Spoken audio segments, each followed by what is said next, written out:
Alright. Well, time to move on to working on the drill.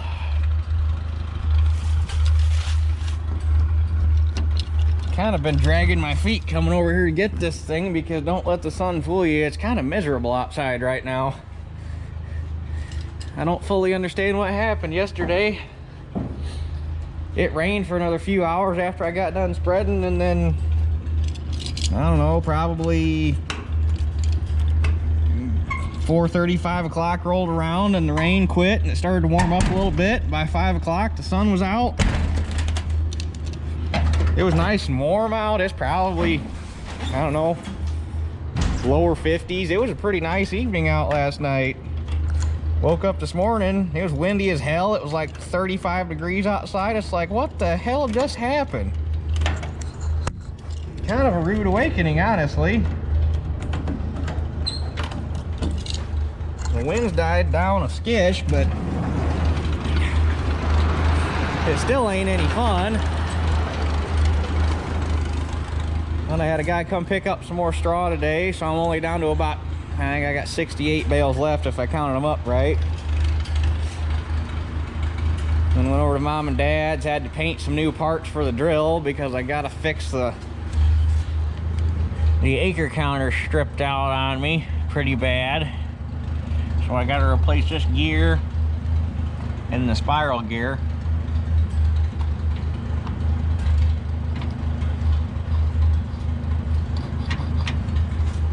So I gotta do all that, and I gotta replace this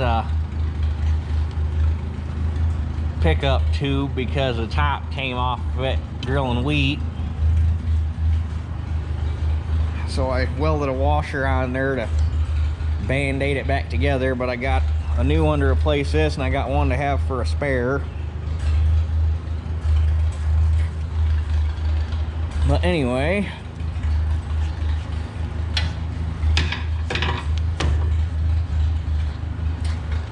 gotta get the planter out of the way. When I put everything back, I'm gonna put one facing the door and pull the white out and put the other one facing that way, so that then if I want to get something out, I can just pull the white, or if I want to get the one out that's in the back, I can just pull the white out and hook onto it instead of having to pull one thing out and drop it and come back and, you know, make things a little easier. And when I bring the drill back, I gotta get this guy out because one day this week I want to run over and get a load of starter so that when I got it, I'm ready to roll.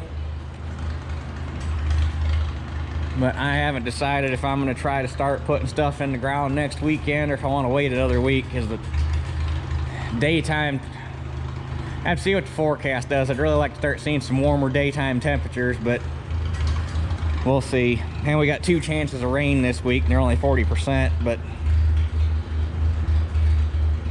after what happened last year, I'm not too gung-ho to get started the first week of May and get screwed over again, so. But anyway, get hooked onto the drill, or get the drill dug out, and go from there.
right, here we are back at the house. Really don't have a whole lot to do to this thing other than what I pointed out to you with the acre counter and that drop tube. Right now it's all set up for wheat, so I got to get it switched back over to beans. The fun part is going to be I got a small dead mouse problem. That's going to be disgusting. I don't know. I am very careful to vacuum everything out of this when I park it, specifically because they were eating each other. Ugh. That's enough looking at that. I specifically vacuum the crap out of this thing so that doesn't happen. So I don't know what they were after, but clearly there wasn't enough of it because they're all dead. Ugh. And it reeks. It's not so bad since I pulled it down the road, but when it was over at the barn, I was looking inside of it to make sure everything was all right, and oh, the smell. Oh my God. It was bad.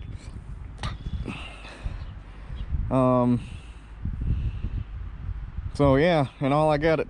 Hopefully that acre counter doesn't turn into a project. I should.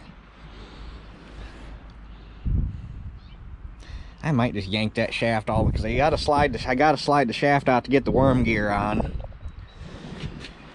And I might as well take it all the way off because I could take these two sprockets are for the lift clutches that used to be on it before we found the hydraulic lift for it. Those can just come off. They don't need to be there. This is for the grass box that's not on it. We have it, but it's not on it. That the grass box hangs. It hangs off the bolts that they got this walk plank on, which is probably why it's not on, is because they added the walk plank. So I might just yank that shaft all the way out because it just slides in there, and the only thing that holds it center is the drive clutches on the ends. And other than that, just get it calibrated. But I think I'm probably not going to tear anything apart.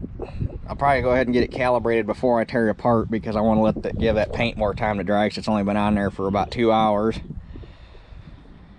So I think we'll get her switched over to beans, run through the calibration, see where we're at, because this thing doesn't necessarily have to go back to the barn tonight because it's not supposed to rain or anything, so it can sit out if that paint's still too tacky to put everything together. And I can do all the rest of it tomorrow after work. But anyway, yeah, I guess get the stuff around and switch it back over to beans and bring a bag up here and go through the calibration on it. Get my gear settings figured out. Just a quick aside from the drill project for a second, and to walk up here so I have a visual aid. I watched a video last night that just really pissed me off, and it pissed me off for a stupid reason, but it pissed me off nonetheless. I'm sure as many subscribers as he has, at least a few of you watch that Cole the Corn Star dumbass. I personally can't stand him because I just can't stand the way he talks, can't stand the way everything gets over dramatized. I can't fucking stand him, which that's fine. People say they can't. There's people out there say they can't stand me. You'll have that. It is what it is. I do not like the son of a bitch. Don't watch any of his stuff. I can't fucking stand him.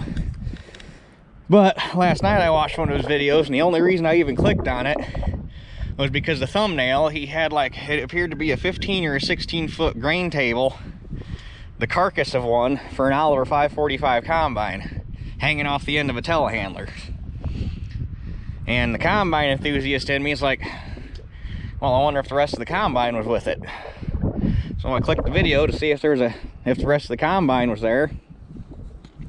And it's a video of him cleaning up this scrap pile or scrap yard, whatever the hell it is at his farm. And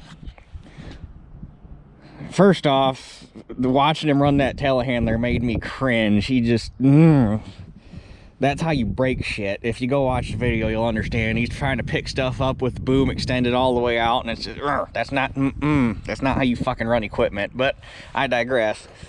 He's cleaning this. He's cleaning up all the scrap iron, and the very first thing he picks up out of this pile is what appears to be a 100% complete, perfect 6 bottom 565 on land plow, which it was basically the twin to this one, except this is a 7 bottom, that was a 6 bottom.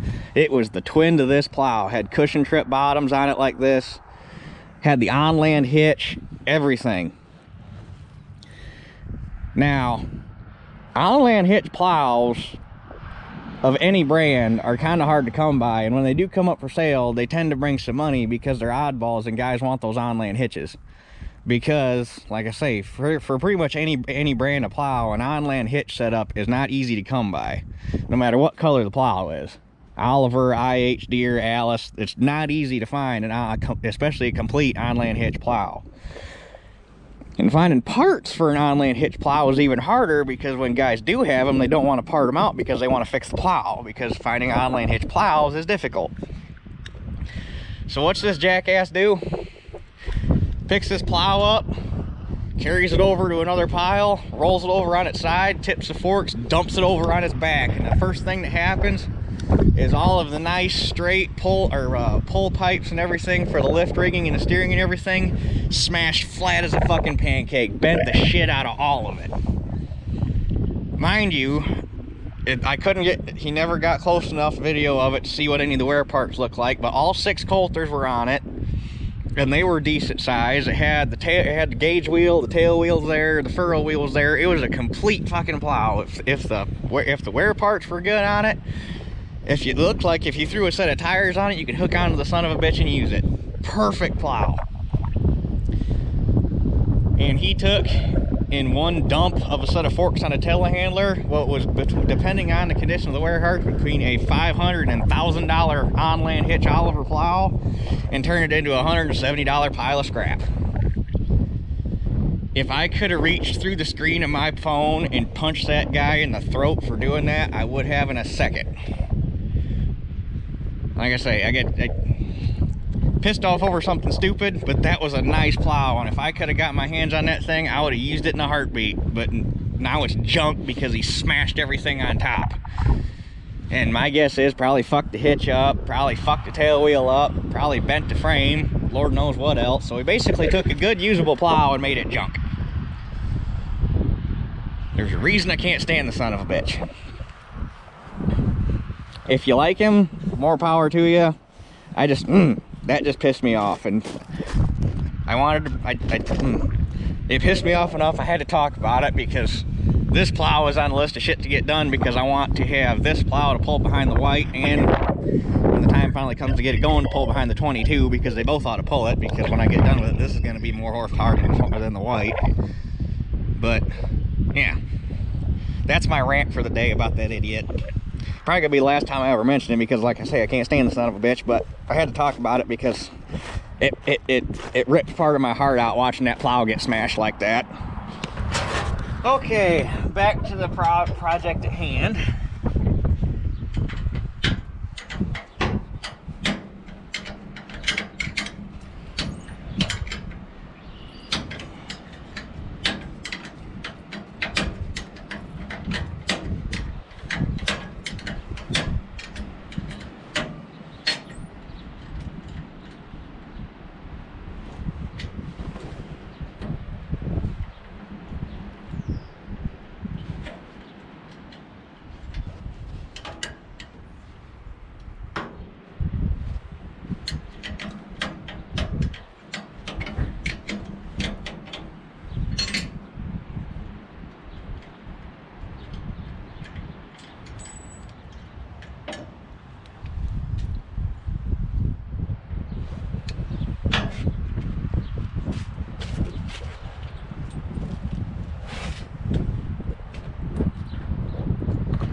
Now, the thing I found on this thing, and I can't even remember what made me look it up, But last year when I was getting this thing cleaned up, I was looking at it because the drive chain on this thing's just always been kind of wonky. And I was looking at it, and they got this hole here. And I'm like, you know, that looks an awful lot like a spot for a sprocket. And I looked in the book, and sure as shit, there's supposed to be one of these sprockets right there. So I'm gonna put one there and see what happens. Because the way it was, I had to run two different chains. This one for the wheat because it had to be longer for the bigger sprocket, because you got to speed the gearbox up, or you got to speed the feed up to get your high rates for the wheat. And for beans, you got to run the small sprocket because it's slower. And I had to have a shorter chain for the smaller sprocket. But I'm wondering if I put this here where it belongs, if I can run the same chain for both. So we're gonna find out. It would be nice if that's how it works. It's gonna make life a little easier. That's for damn sure. There's never been a sprocket there since we owned the dang thing, so I guess I never even thought to look at it.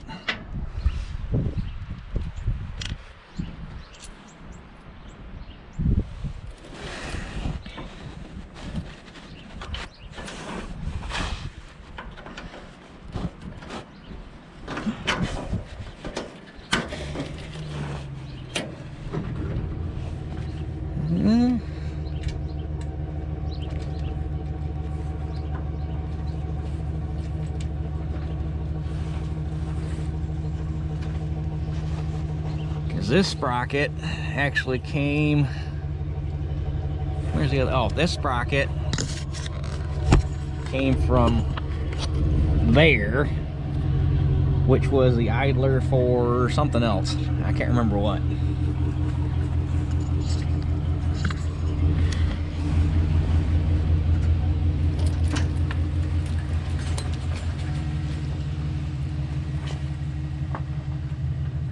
I bet that chain's supposed to go up over top of that.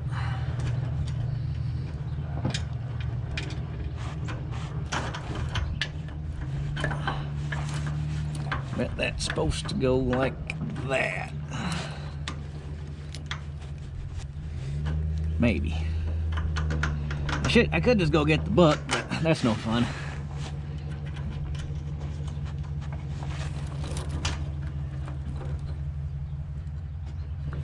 That would come down like that. I think this is gonna work. I think I'll still need a longer one for wheat unless I use my homemade bracket. If I use this, then I wouldn't have to take links in and out of the chain.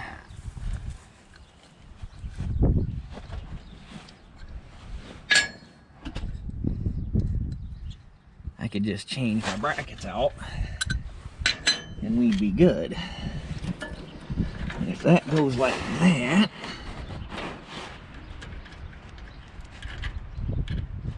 and that would tension,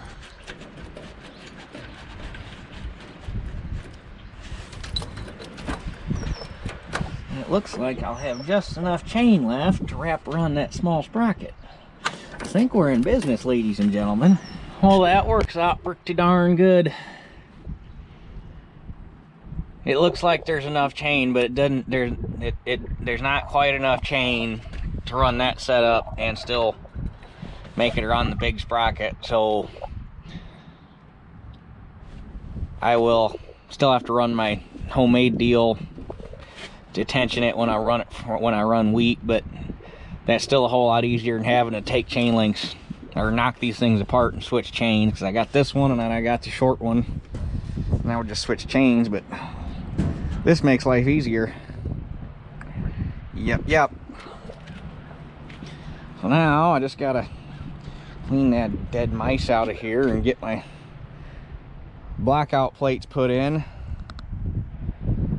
and should be good to get this thing calibrated. Okay, so I got all my blank out plates put in. So that's good to go. I got 4 drop tubes taken off and 4 collection bags put on for my calibration run. I took and measured out a little run to make my job a little easier. So from the edge of the driveway to where I got my wheel sitting is 54 feet. So I'm just gonna run that every time, so that I only don't have to do any more math. I just know how many, the amount of seed I have to collect, which I already pre-calculated, so that I don't have to do math every time I make a run. So basically what I got going on here is these beans are 3,400 seeds per pound. There's 140,000 beans in a bag, which that's a standard, that's an industry standard. All bean bags are 140,000, all corn bags are 80,000. So I am shooting for 150,000 plant population on I call them 15s. That drill's set on 6.5 inch spacing, so it's actually 13-inch row. So I'm shooting for 150,000 population on 13-inch row beans.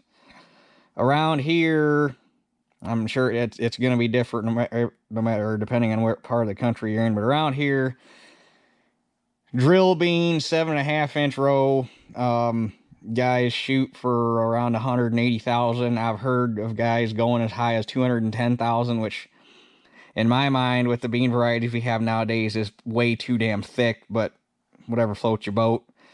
30-inch beans, guys plant between 120 and 130,000, and 15s, guys plant between 150 and 160-ish, 145 to 160-ish thousand.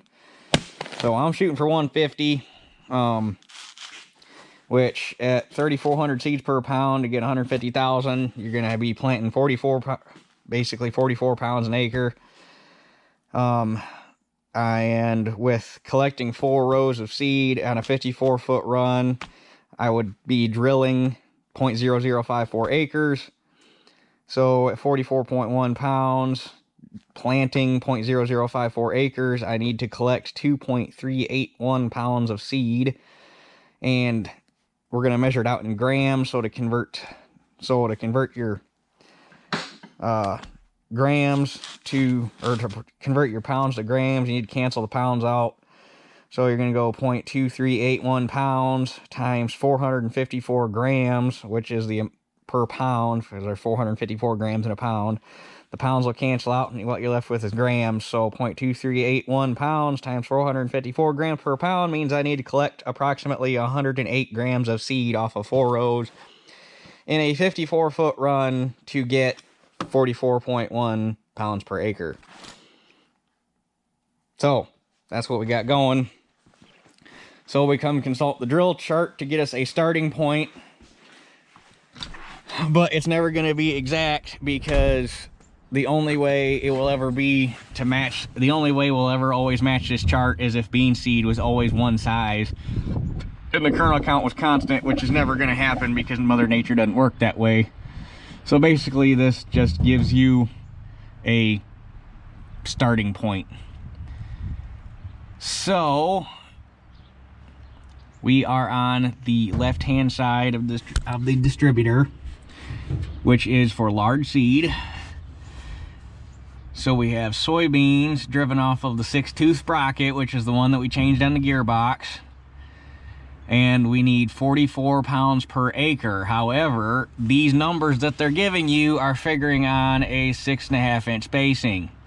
So we need to double that because we are cutting out every other row.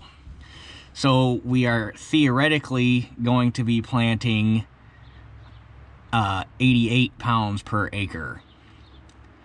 So that gets us here.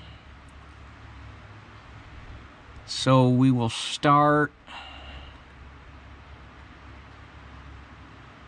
I guess we'll start at 111 because that's 86 pounds per acre, and we'll see where that gets us. So we come over here and we slide this guy over to 1 and this guy to 11.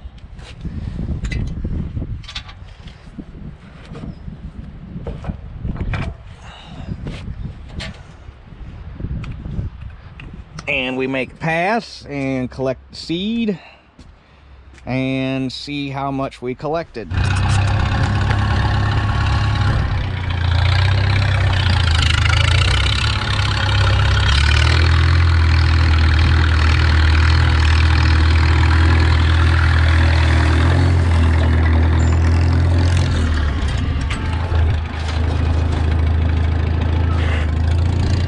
And there's the pass.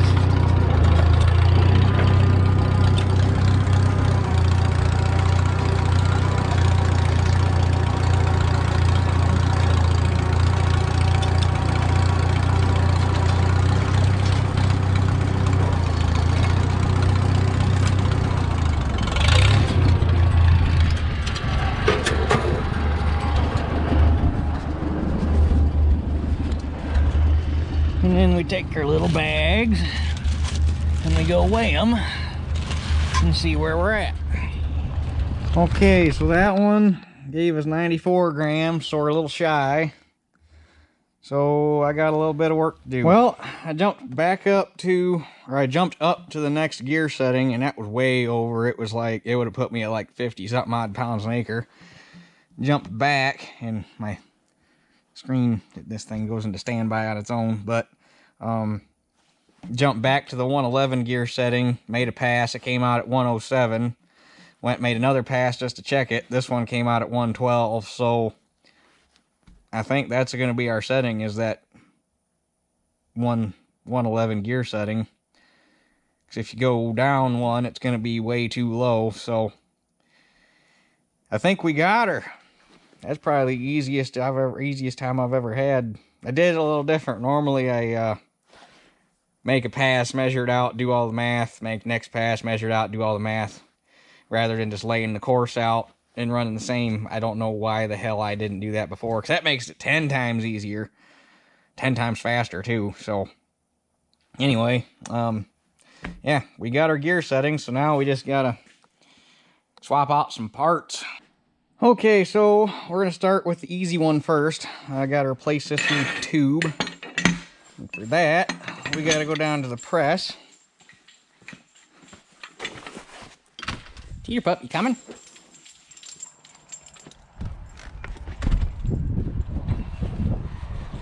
It's not overly hard, and you don't actually got to use the hydraulic part of the press itself. You can do it with the winch on the table, but these springs are stout enough that you're gonna fight it otherwise.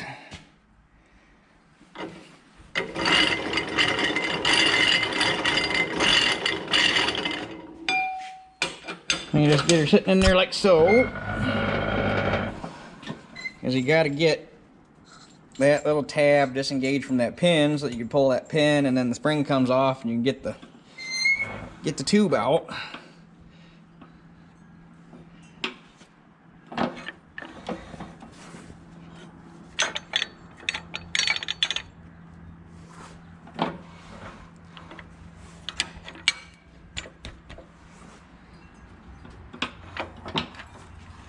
About like that. And then you pull the pin.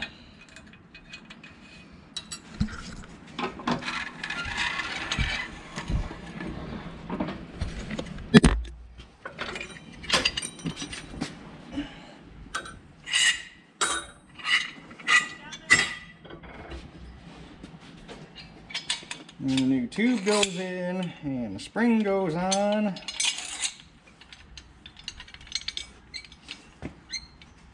And then this got to go on here in such a way that the tab is going to line up with the hole, so the pin will go in.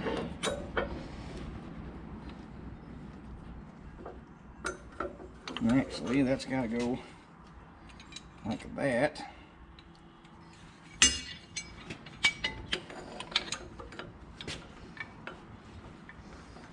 Going back together is kind of a juggling act because everything's got to line up.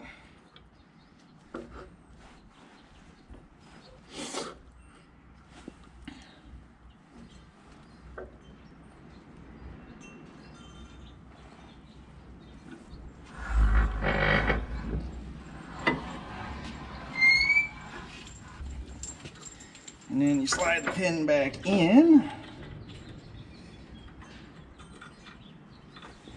And with any luck at all, wham bam thank you Sam, you're all back together. And now that can go back on and drill. And I will keep this just in case I ever have enough shit and need it, but I do have another spare new one that's cleaned up and painted, but like I say, I'm not supposed to hang on to this one because you never know, it'll get you out of a pinch.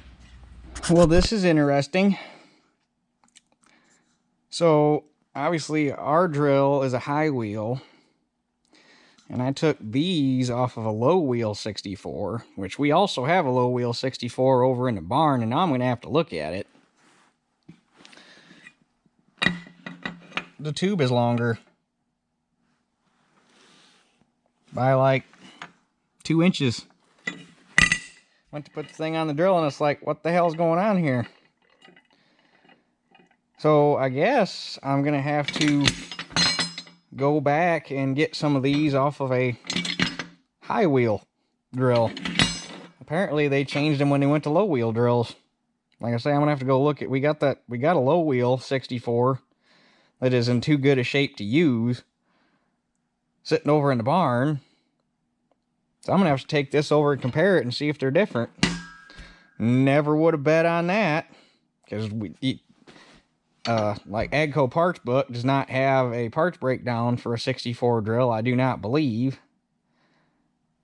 I think they have one for a 76. I don't think they have one for a 64. I'd have to look, but we have a parts book for a high wheel drill, so it wouldn't give you any serial number breaks for a low wheel drill. Actually, we might not even have a parts book for that. We might only have an operator's manual. Nah, I think back then the parts book and the operator's manual are all one book. But either way, yeah, without having the books for the 2 different style drills to show you a serial number break, you'd have never known. So I guess I'm going to have to put this one back on and run it until I can probably not going to go back down to the junkyard this summer because it'll be so grown up you ain't going to be able to see nothing. But I have to go down next fall and see if I can get the right tubes. Who knew? Okay, let's see if we can have a little better luck with the acre counter. So that's what it did to the drive gear, and that's what it's supposed to look like. So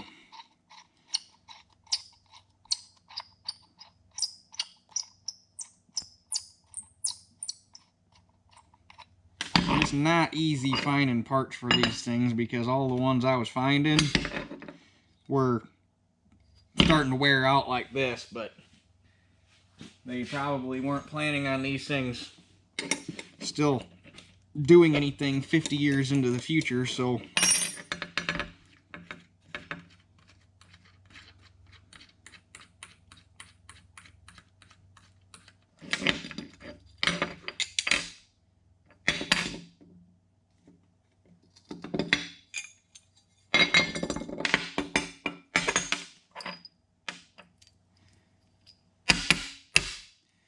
what we got here is we got this little sun gear that engages these dogs on the back of this, and then you got this little bushing that goes in there like that, and that engages, well, you got this planet gear that goes in here like so, and that actually engages these teeth and these teeth, but these are actually just like 1 or 2 teeth off from each other, so that when this thing is going through here, it's actually catching, like,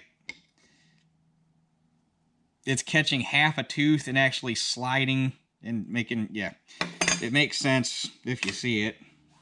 And I think I found why it did what it did. This thing's full of dirt, and I'm guessing it just locked up and couldn't turn anymore, so I think that's going to have to be a new yearly thing as I pull this thing apart and clean it up.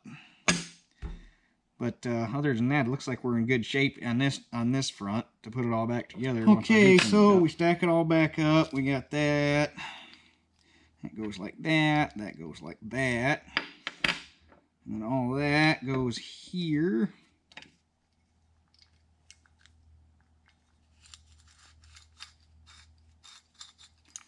We are going to... I'm reluctant to grease it. Oh, I need to scrape some of that off. I'm going to say I'm reluctant to grease it because grease is just going to attract dirt.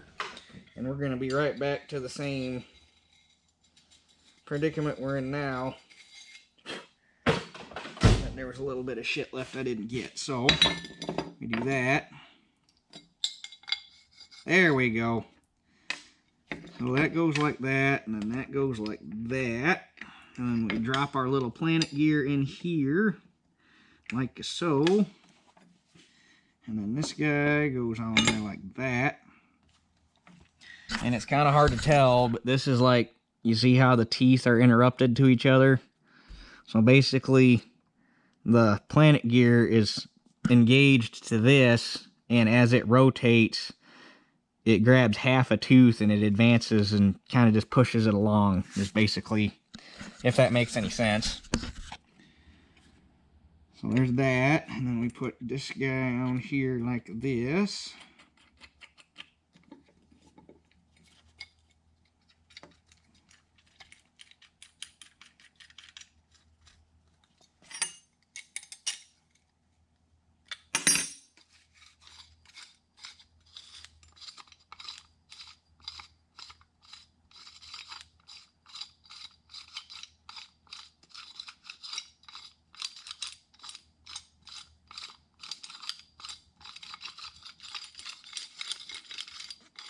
Turns easy enough.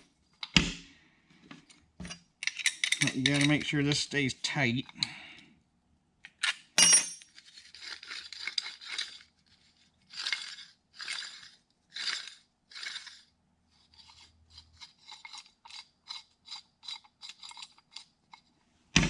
And then your dial goes on.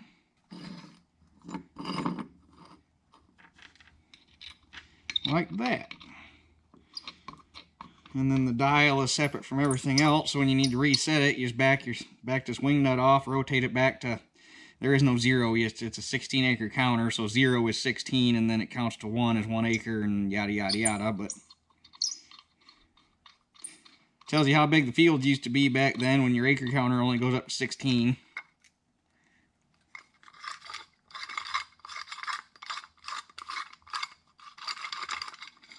Well, there's that done. I tell you what, it is not a fun job getting that shaft back far enough to change out them worm gears. I was going to take it out far enough to drop the 2 drive sprockets off for the old trip lift, but now they're going right back on where they were, because I ain't doing that. We're just going to slide this guy on here where he belongs. And I'm going to slide that thing back in and put all the gears back and pin them, and we're going to call her good. So that's what the gear looked like that I took off. Look at it from the side, you can't even see the screw anymore. So, long story short, she's screwed. But I'm going to hang on to it because Dad thinks, because the one I put on it'll work, but it's still got some wear in it, and Dad thinks that we can it appears to be a standard thread pitch. I can't remember what he came up with. He measured it, but he thinks that we can turn something up in the lathe. We're gonna do some trial and error. We think we can recreate this in the lathe out of steel so that it'll wear better and not do this again. So these are just spare parts that I ended up with in taking everything apart, and obviously that's not going to work on this drill, but we have it now anyway. Sorry, damn camera battery died on me. One thing I've learned after owning GoPros for 7 years or however long I've been doing this, their battery life sucks when it gets cold. Like, you can watch the damn thing count down. It's like, really, you'd think I mean, I think this is a 7 and they're up to what, an 8 or a 9. You'd have thought they'd have got that part figured out by now, at least make them a little more better in the cold weather. But anyway, I digress. Other than that, and disappointment in that one lift tube. Odd that they would have done something like that, but they did it. I mean, nothing surprises me. They built these things for... The 64 went for a while. But anyhow, I guess we are pretty much ready to rock and roll. I don't really know. Got the acre counter figured out. Switched over to beans. Got my gear figured out. Don't really know what else to do with it. Should be ready to rock and roll. I did a bunch of work to it right before planting wheat last year, so that pretty much took care of all the major things that needed to be done for this year. So yeah, good deal. But anyway, I guess I'm gonna get this thing ran back to the barn and probably drag the fertilizer wagon back with me so that I can go get fertilizer, or go get starter tomorrow. Some point this week I got 2 trees I gotta go push up with loader and get out of the way, and there's a hunk of concrete I ripped up that I forgot about. I gotta go get that dug up and get it out of the way. So that's gonna happen this week. And like I say, I don't know if I'm gonna try to start planting next weekend or not. I'm kind of just waiting to see what the forecast does. Like it's not like it's not like I'm running so many acres. It's like, gotta go. It's the 1st of May. Gotta fucking run. If I can hold off another week and be in a safe zone where I'm not worried about temperature anymore, especially after the shit show we had last year with the weather and things getting back down to around freezing and 10 inches of rain and all that crap we had that 1st or 2nd weekend in May last year. That was terrible. So anyway, I guess I'm gonna run, like I say, run this thing back to the barn, grab the fertilizer wagon. But we will that'll be it for this one, and we'll catch you guys on the next one.